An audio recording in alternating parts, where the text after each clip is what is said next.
Shalom Bapak Ibu Saudara sekalian, jumpa lagi dalam program Bible Study Online CK7. Hari ini kita akan melanjutkan pembelajaran kita dari kitab Ayub pasal yang ke-33 yang merupakan kelanjutan dari nasihat dan teguran Elihu bin Barakel kepada Ayub dan 3 temannya juga, baik Elifas, Bildad, dan Sofar. Nah, Elihu di pasal yang 32 sampai pasal yang ke-37 itu merupakan kumpulan perkataan-perkataan Elihu. Dia memberikan contoh kepada kita bagaimana menjadi seorang konselor yang baik, yang memberikan nasihat atau pendapat dan sikap yang tepat terhadap seorang konseli yang ada di depannya. Nah, mari sebelum kita membahas lebih lanjut pasal 33 ini, saya ajak kita untuk memuji, menyembah Tuhan. Kita angkat hati di hadapan Tuhan, memohon anugerahnya turun atas kita untuk kita bisa mengerti, memahami maksud dan kehendak Tuhan lewat firman-Nya dalam pasal 33 kitab Ayub ini. Haleluya. Haleluya. Kami bersyukur. Terima kasih. Terima kasih.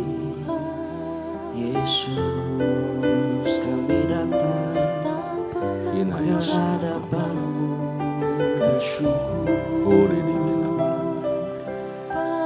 Karena kebaikan-Mu sempurna.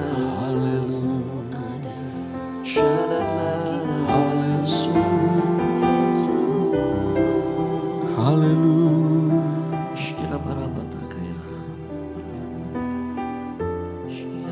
Yesus.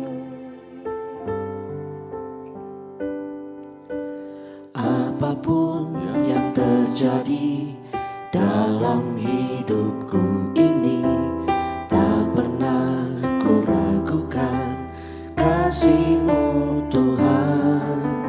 Lewat gunung yang tinggi, dalam lembah yang curam, tak pernah ku ragukan janji-Mu Tuhan. Kau berfirman dan sembuhkanku, Kau bersabda dan selamatkanku. Tiada yang mustahil bagi-Mu. Yesus, ku percaya padamu.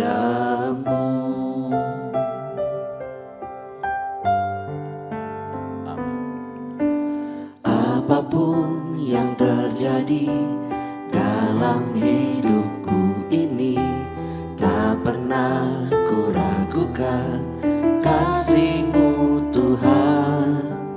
Lewat gunung yang tinggi, dalam lembah yang curam, tak pernah ku ragukan janji-Mu Tuhan. Kau berfirman dan sembuhkanku, Kau bersabda dan selamatkanku. Tiada yang mustahil bagi-Mu. Yesus, ku percaya padamu. Kau berfirman dan sembuhkanku, Kau bersabda dan selamatkanku. Tiada yang mustahil bagi-Mu. Yesus, ku percaya padamu. Kau berfirman dan sembuhkanku, Kau bersabda dan selamatkanku. Tiada yang mustahil bagi-Mu. Yesus, ku percaya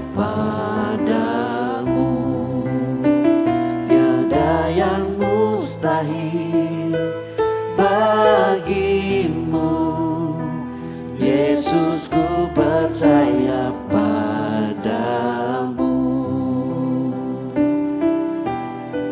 Sungguh tiada yang mustahil bagimu Tuhan.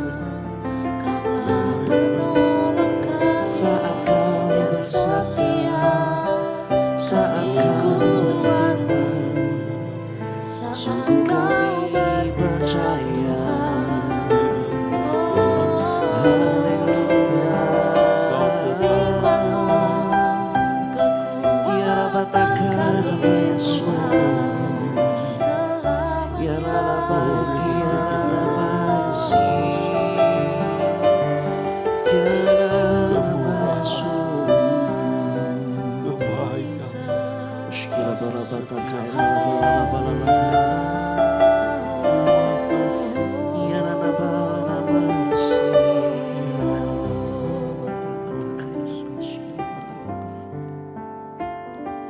Ku yakin saat kau berfirman, ku menang saat kau bertindak.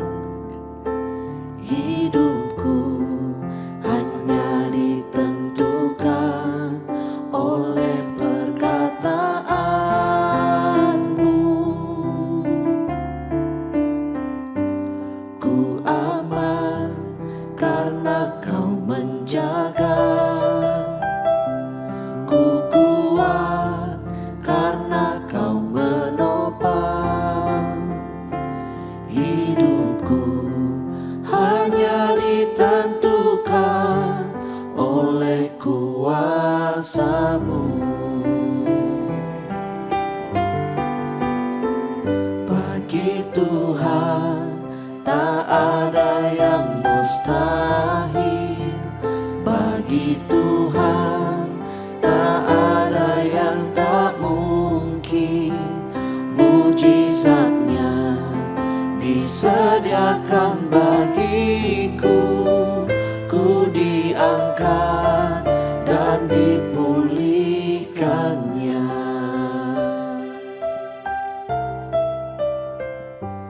Ku yakin saat kau berfirman, ku menang saat kau bertindak. Hidupku hanya ditentukan oleh perkataanmu. Ku aman karena kau menjaga. Ku kuat karena kau menopang. Hidupku hanya ditentukan oleh kuasa-Mu. Bagi Tuhan tak ada yang mustahil. Bagi Tuhan tak ada yang tak mungkin. Mujizatnya disediakan bagiku.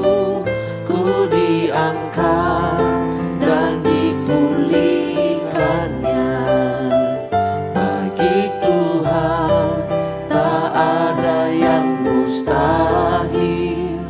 Bagi Tuhan tak ada yang tak mungkin. Mujizatnya disediakan bagiku.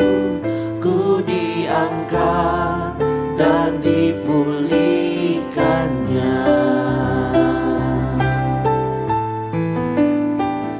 Bagi Tuhan tak ada yang mustahil. Bagi Tuhan tak ada yang tak mungkin. Mujizatnya disediakan bagiku. Ku diangkat dan dipulihkannya.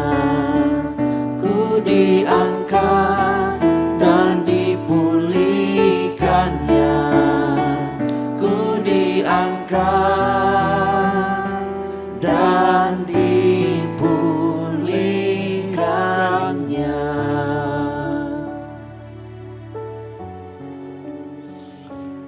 Kami mengucap syukur ya Tuhan, Engkau Allah adalah Allah yang setia. Engkau terus memulihkan kami. Engkau memberi kami kekuatan baru. Engkau menopang kehidupan kami. Di tengah keadaan yang sulit sekalipun, tangan-Mu begitu kuat menggenggam kami. Dengan eratnya Engkau terus menuntun kami untuk melewati badai kehidupan.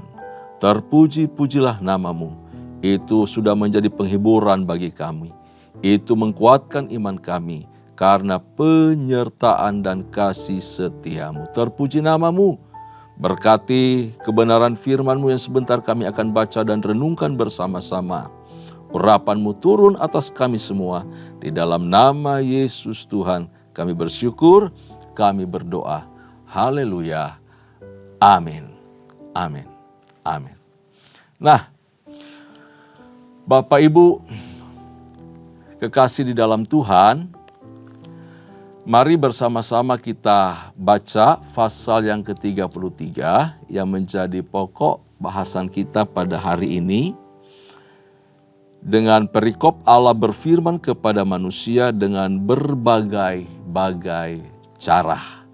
Kita akan baca lebih dahulu dari ayat pertama sampai ayat yang ke-7. Alkitab saya halaman 568. Demikian firman Tuhan. Akan tetapi sekarang, hai Ayub, dengarkanlah bicaraku dan bukalah telingamu kepada segala perkataanku. Ketahuilah, mulutku telah kubuka, lidahku di bawah langit-langitku berbicara. Perkataanku keluar dari hati yang jujur, dan bibirku menyatakan dengan terang apa yang diketahui. Roh Allah telah membuat aku, dan nafas yang maha kuasa membuat aku hidup. Jikalau engkau dapat, jawablah aku, bersiaplah engkau menghadapi aku, pertahankanlah dirimu. Sesungguhnya, bagi Allah aku sama dengan engkau, aku pun dibentuk dari tanah liat. Jadi engkau tak usah ditimpa kegentaran terhadap aku. Tekananku terhadap engkau tidak akan berat. Nah, dari ayat pertama sampai yang ke-7 ini, Elihu berbicara dengan percaya diri. Dari apa yang keluar dari mulutnya, disampaikannya dengan penuh keyakinan kepada Ayub. Tentu berangkat dari pengamatan mengenai kondisi Ayub, penderitaan dan proses yang dialaminya. Nah, Elihu adalah teman dari Ayub juga, namun dia jauh lebih mudah dari ketiga kawan-kawannya yang telah mengutarakan pendapat lebih dahulu di pasal-pasal sebelumnya. Karena kondisi lebih muda ini membuat ia segan untuk memberikan nasihat, dan dia berupaya untuk menahan mulutnya berbicara. Dia tidak mudah untuk kemudian memberikan penilaian yang menjurus kepada judgment kepada Ayub. Nah, dalam hal ini, figur atau sosok Elihu dibanding dengan kawan-kawannya itu dia jauh lebih baik, masih oke, walaupun tetap dalam nasihatnya masih ada yang kurang juga, kurang tepat, iya. Tetapi Elihu ini menjadi konselor yang baik, contoh yang baik dari seorang konselor. Kenapa? Elihu menampilkan bahwa konselor yang baik itu tidak boleh banyak bicara. Tidak boleh banyak bicara. Nah, di dalam konseling ada prinsip yang penting sekali ditekankan dan harus diketahui, dipegang oleh seorang konselor adalah prinsip stop 1 menit. Apa itu stop 1 menit? Memberi kesempatan si konseli untuk berbicara, mengungkapkan semua perasaan, kondisi hatinya, situasi yang dialaminya, apapun silakan. Sembari kita menyimak, mendengar baik-baik setiap detail kata kalimat yang disampaikan dan perhatikan perasaannya, bahasa tubuhnya, lalu kita cukup berhenti sampai di situ, kita sampaikan pendapat kita. Kira-kira Elihu punya konsep semacam itu dan ditawarkan kepada kita yang melayani sebagai seorang konselor. Jangan kita lebih banyak bicara daripada si konselinya. Kedua, prinsip kedua yang sedang Elihu ajari atau sampaikan kepada kita, khususnya para konselor atau gembala kul juga, ya, yang punya panggilan untuk menggembalakan dan menjadi konselor bagi domba-dombanya. Untuk tidak menghakimi. Untuk tidak menghakimi. Setiap statement yang disampaikan atau utarakan hati dari si konseli kepada kita, jangan cepat-cepat kita nilai dan kasih penghakiman. Itu cara yang tidak baik. Sebaliknya, seorang konselor itu harus bersifat netral atau bersikap netral dalam pandangannya, menilai, menimbang dengan baik. Puji jika itu yang baik, yang benar. Tapi tegur jika itu suatu yang keliru atau salah.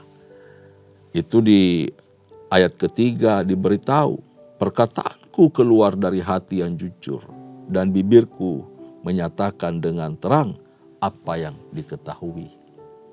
Dan ketiga, seorang konselor, pelajaran berharga dari Elihu adalah untuk tidak terburu-buru memberikan penilaian, lalu memutuskan, apalagi memberi saran langsung.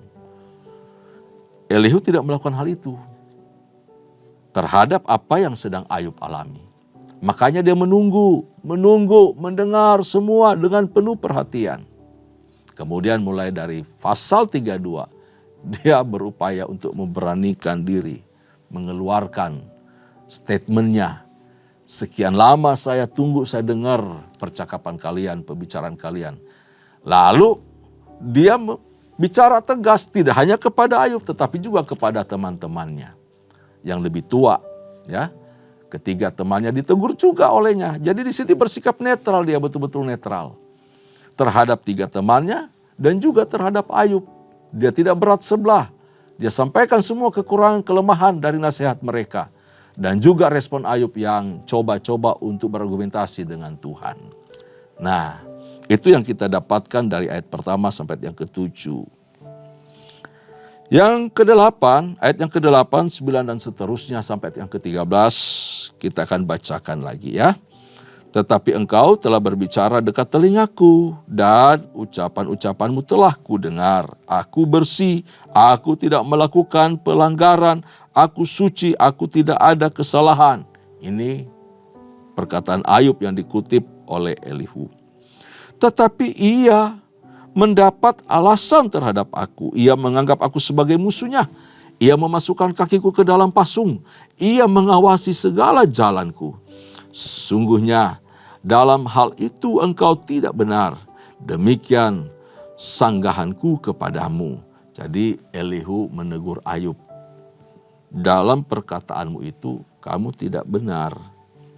Karena Allah itu lebih daripada manusia. Mengapa engkau berbantah dengan dia bahwa dia tidak menjawab segala perkataanmu? Nah, dalam hal ini Ayub sebenarnya sedang terjebak di dalam pemikiran antara dosa dan penderitaan yang sedang dia alami. Seperti yang telah pernah dituduhkan oleh ketiga kawan-kawannya di pasal-pasal sebelumnya. Oleh karena itu menurut Elihu, bahwa Ayub berupaya untuk sekuat-kuatnya menolak tuduhan dari ketiga teman-temannya. Lalu dia menuduh Allah yang sengaja memusuhi dia, memojokkan dia, dan memberikan upah berupa penderitaan dan kesesakan hidup itu. Di sini dengan tegas Elihu menolak pembelaan diri Ayub dan menyatakan bahwa Ayub, kamu sebenarnya salah dari apa yang kamu utarakan, sampaikan, dan menuduh Allah sengaja memusuhi engkau. Kemudian Elihu mulai menyatakan, ya, menyampaikan pikirannya tentang penderitaan. ia memiliki pengertian yang benar tentang Allah. Ini Elihu. Punya pemikiran yang benar tentang Allah.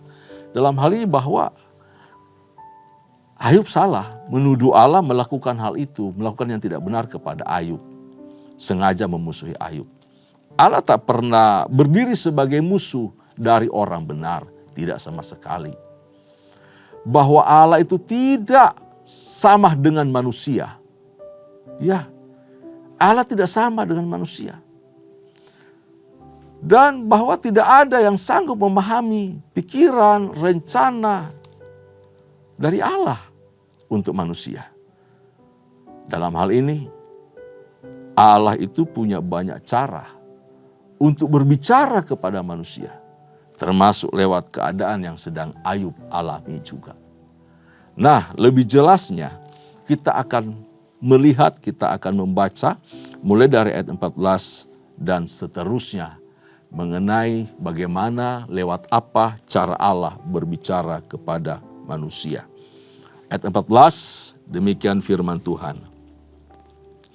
Karena Allah berfirman dengan 1-2 cara, tetapi orang tidak memperhatikannya.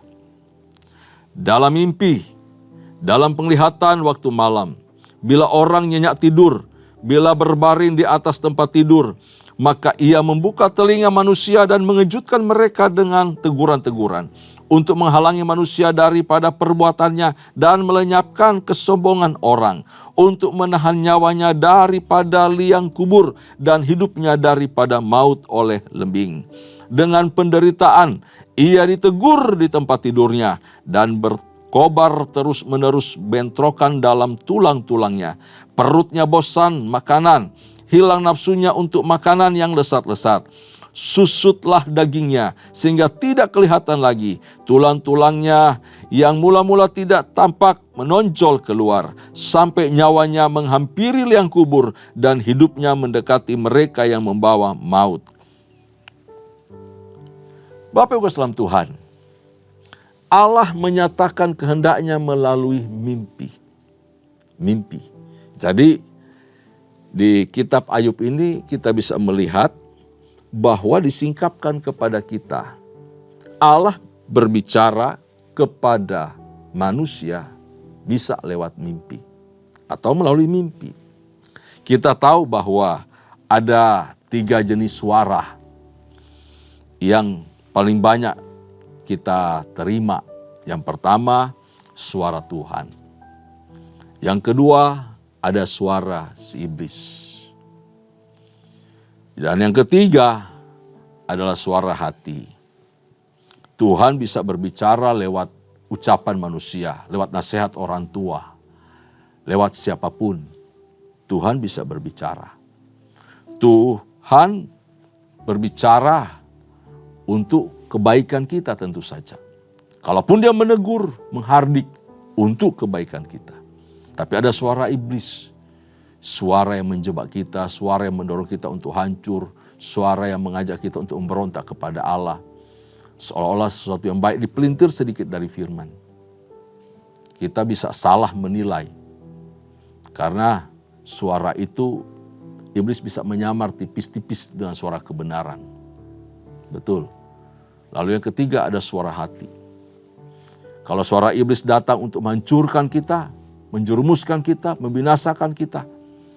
Tapi suara hati itu butuh pertimbangan. Semakin bersih hati kita, semakin murni hati kita, disucikan, kuduskan oleh firman terus-menerus.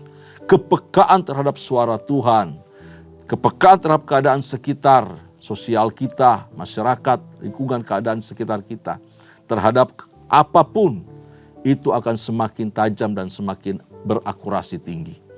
Suara hati berbicara. Bahkan suara hati atau hati nurani ini dipakai oleh Roh Kudus untuk dia berbicara kuat kepada kita mengenai kehendak Allah. Semakin mantap. Nah, itu 3 jenis suara.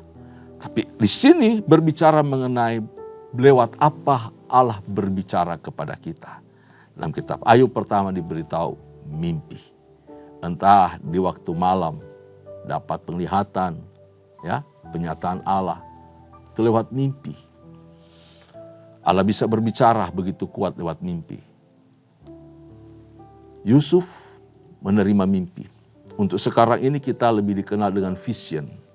Itu mimpi datang daripada Allah. Untuk menyatakan kehendaknya, rencananya bagi manusia. Tapi yang kedua, Allah juga berbicara lewat penderitaan.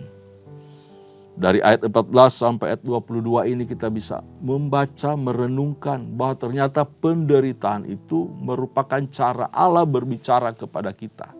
Penyakit, kesesakan hidup, pergumulan yang berkepanjangan bisa menjadi cara Allah berbicara kepada kita. Tentu ada tujuannya, bukan tidak. Ada tujuannya. Apa tujuannya? Diberitahu di ayat 15, yaitu mengingatkan kita agar kita kembali setia. Ya. Ditegur, dinasehati, ada tujuannya tentu saja. Supaya kita bisa memperhatikannya dengan baik. Supaya kita setia dan taat kepada Allah. Allah juga menegur manusia, ya, yang berdosa dan manusia yang sombong melalui berbagai hukuman. Hukuman dipakai oleh Allah untuk menegur.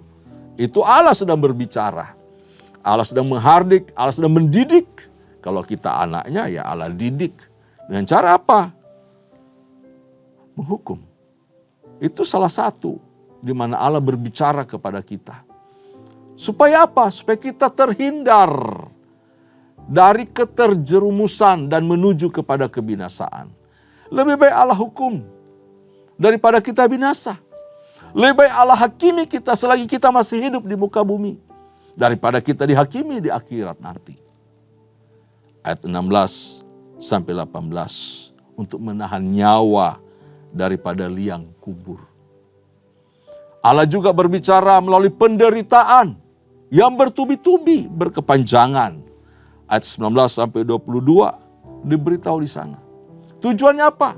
Agar manusia, agar kita disadarkan betapa fananya hidup ini. Pemazmur Raja Daud pernah berdoa kepada Tuhan. Beritahukan akan batas umurku. Kapan tiba akhir hidupku, supaya aku sadar, aku tahu betapa fananya aku. Ini mengajar kita untuk bergantung sepenuhnya kepada Allah. Mengajar kita untuk bertobat. Mengajar kita untuk tidak sombong, tidak angkuh, tidak merasa sok hebat begitu dalam hidup. Dan membawa kita untuk kembali kepada jalan yang benar.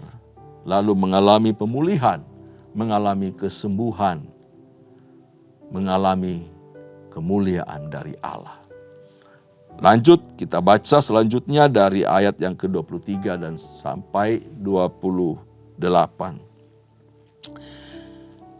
Jikalau aku di sampingnya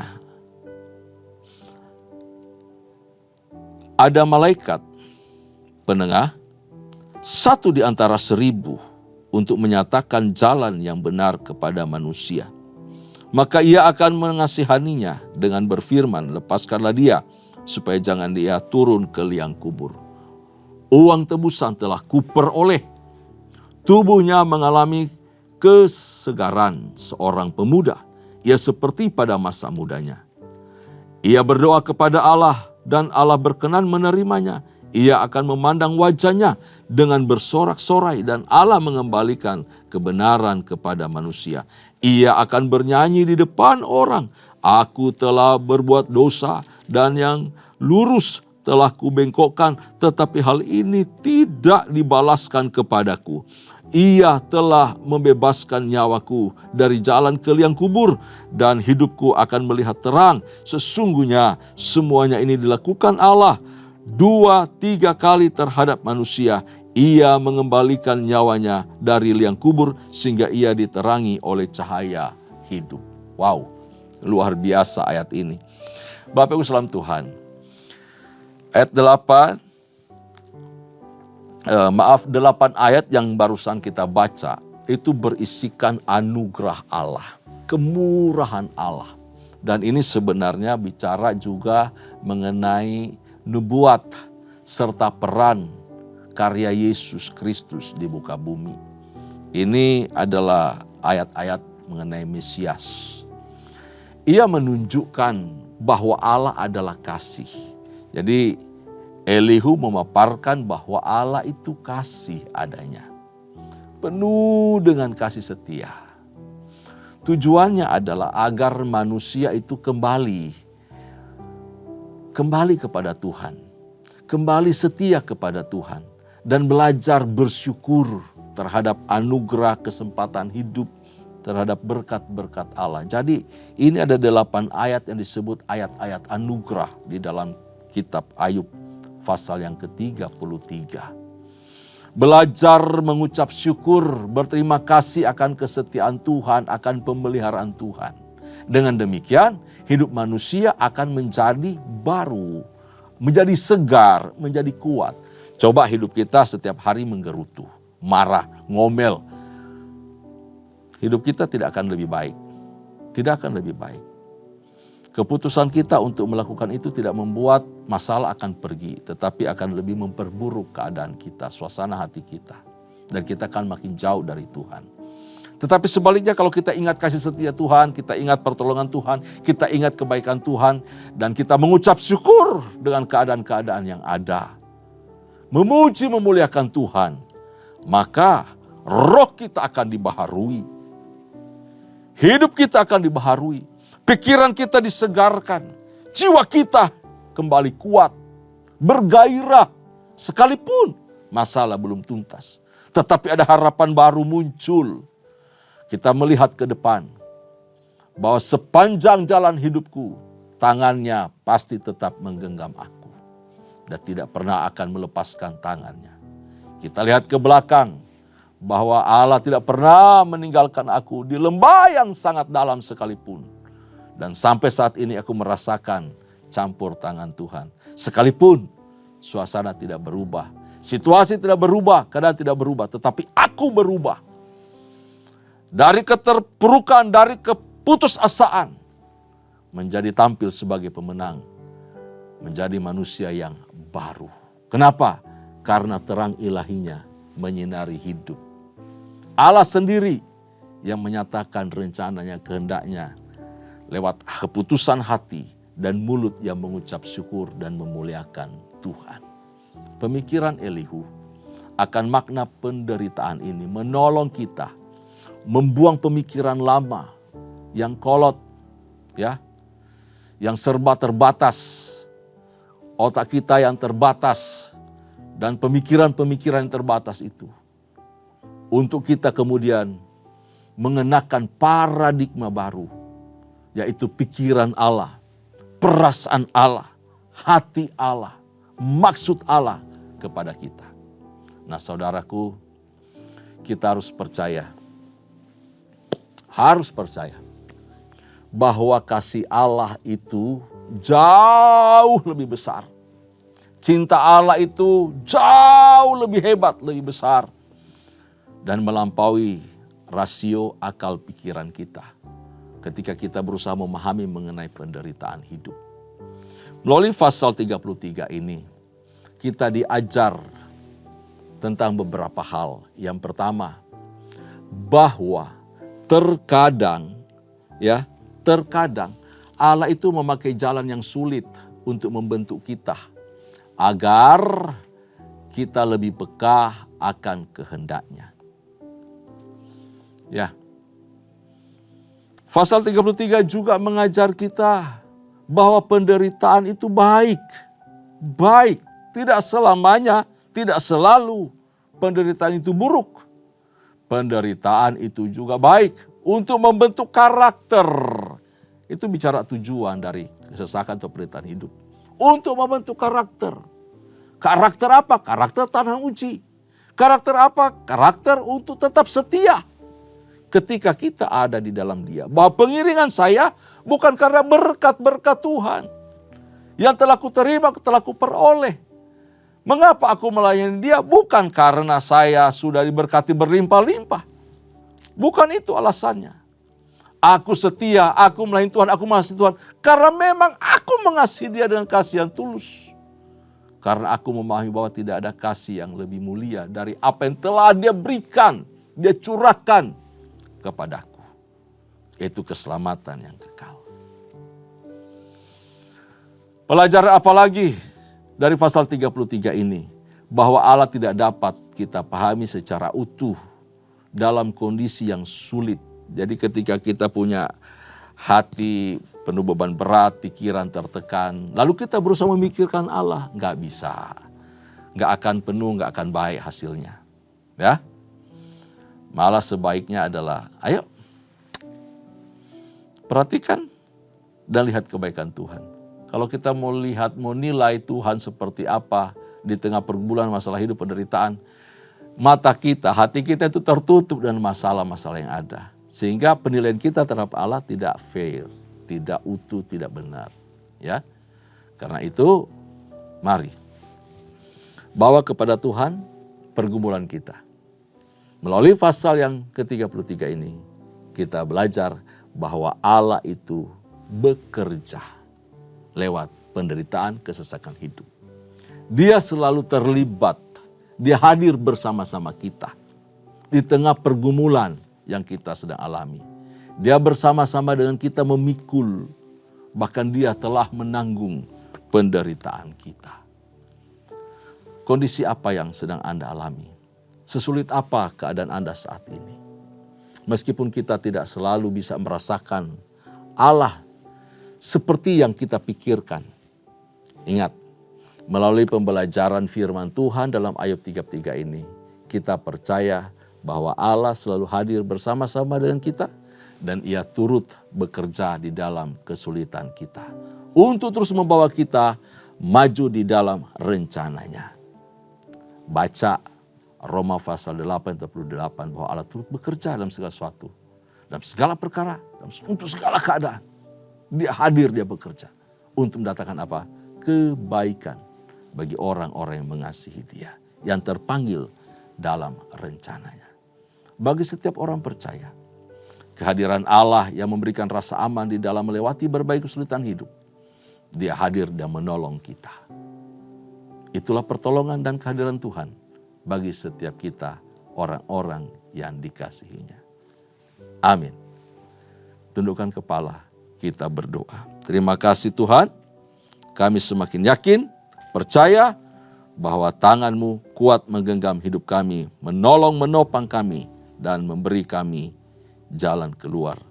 Engkau bahkan beri kami kekuatan untuk sanggup menanggung segala kesesakan hidup, sebab Engkau hadir bersama-sama dengan kami, memikul, menanggung semua risiko kehidupan.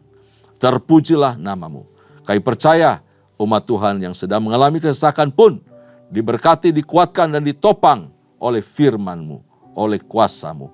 Hadir-Mu dalam kehidupan mereka, memberi mereka sukacita dan damai sejahtera, sehingga mereka cakap menanggung segala perkara. Terima kasih ya Tuhan, terpuji-pujilah nama-Mu. Kami mengucap syukur atas firman ini. Dalam nama Yesus Kristus Tuhan. Kekasih-kekasih Tuhan, mari arahkan hatimu di hadapan Allah. Terimalah berkat serta anugerah yang melimpah dari Allah Bapa. Kasih sayang di dalam Kristus Yesus Tuhan, serta persekutuan yang manis dengan Allah Roh Kudus menyertai kita mulai hari ini sampai parusia. Tuhan datang pada kali yang kedua, bahkan sampai selama-lamanya. Setiap kita yang percaya dan terima berkat sama-sama katakan, amin. Tuhan Yesus memberkati. Shalom.